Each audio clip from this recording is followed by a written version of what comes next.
While we already do have a few large adventure tourers in the country, most of these bikes are heavily road biased. Well, we are now getting an ADV bike from a Japanese manufacturer that is actually fairly off-road capable.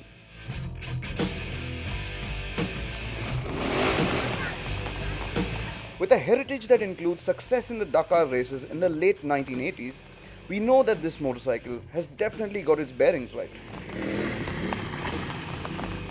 We're here in Rajasthan, and as you can see, we're getting a lot of rain. But we're here to test the new Africa Twin from Honda. And the thing is, we only get the DCT version here. So let's take this automatic adventure tourer for a spin and see what it has to offer.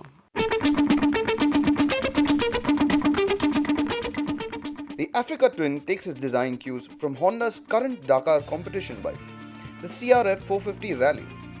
In a really beefed up guise, of course. The result is a minimal yet distinctive design that proclaims the functional nature of this machine. It skips out on the bulky, intimidating look of other ADV machines and instead gets a sleek, tall look.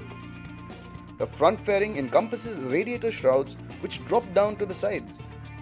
The sleek twin LED headlamps pay tribute to the original XR750's round units and lend the face a rather unique look.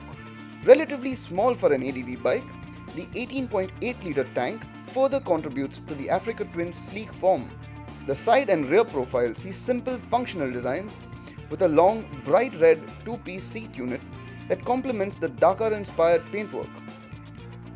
The rear passenger gets a large flat perch and a chunky grab rail which can also support an accessory top box. The rider seat uses a clever height adjustment feature that allows the rider to easily switch between 820mm and an 840mm seat height configuration.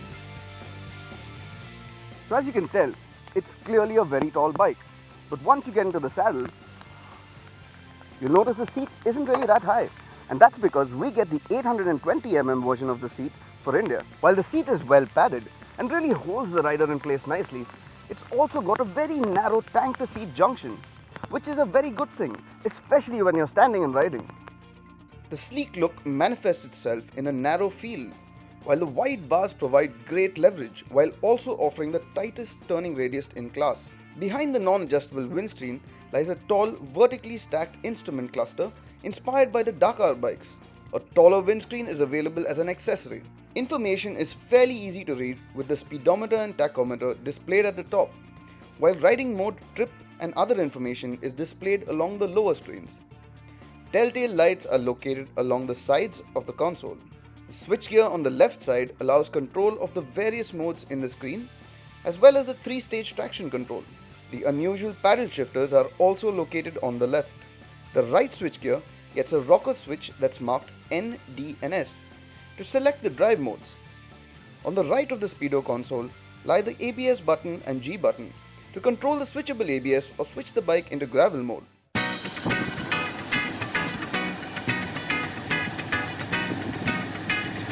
Although it is available internationally with the conventional 6-speed manual or the 6-speed DCT, in India we only get the automatic version. This is a revised version of the DCT transmission that was originally offered with the VFR 1200 in India a few years back. The gearbox can change gears automatically in D mode, or you can manually shift up by using the paddles on the left side. A 3-stage sport mode offers varying level of gear shift patterns, and the additional G mode alters the clutch action to provide additional traction on gravelly surfaces. The engine is a completely new 999cc parallel twin developed for this bike. Honda have moved away from the old V-twin layout for packaging benefits, and this engine sees details that benefit an ADV bike. The engine uses a 270-degree crank that produces a deep growl and helps generate a better feel for traction at the rear. Its 87 horsepower arrives at 7,500 RPM, while a maximum of 91.9 Nm of torque is available at a low 6,000 RPM. The engine is enjoyably smooth and has a characteristic pulsating sort of beat, which differentiates it from the turbine-like inline 3 and 4-cylinder engines. power delivery is thoroughly linear and performance is strong, but not quite breathtaking on the street, thanks to the relatively humble power output and hefty 242 kilo weight. Once on the move, it takes a little while to get used to the absence of a clutch or a gear shift lever, but the DCT works seamlessly. To set off, all you have to do is select D mode and gently open the throttle. Throttle action is smooth at the opening, with no jerks or inconsistency, while shifts arrive relatively smoothly.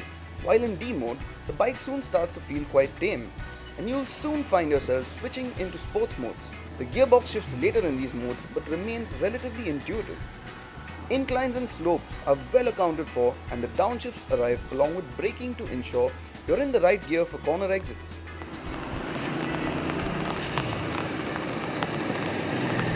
Manual mode is also available, but it's far easier to use the paddles only when you need to shift. On the road, the bike impresses with great ride quality.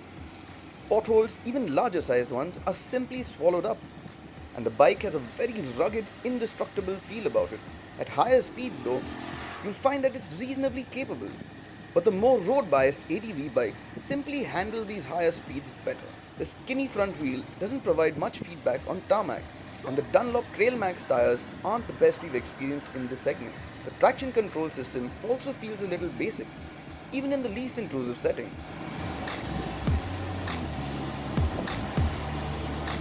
As you can clearly tell by now, this is a really easy bike to ride, anywhere.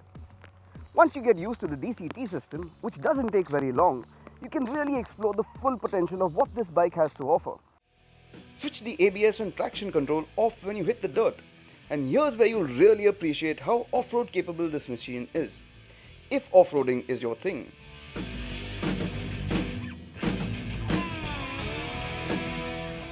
The large 21-inch front tire ensures you float over most surfaces without really losing any front-end feel. Although it is a heavy bike and does require some amount of muscling to keep it upright, it is extremely predictable when there isn't any tarmac beneath you. Most importantly though, with its automatic gearbox, the Africa Twin doesn't feel like an emasculated machine. It still retains the big motorcycle feel, but only leaves one less job for the rider. And Honda has priced this bike just brilliantly. In fact, it falls into a price bracket of smaller displacement adventure tourers like the Multi-Strada 950 and the Tiger 800. But with the Africa Twin, you get a bike that isn't just a soft-roader, it's got true off-road credentials.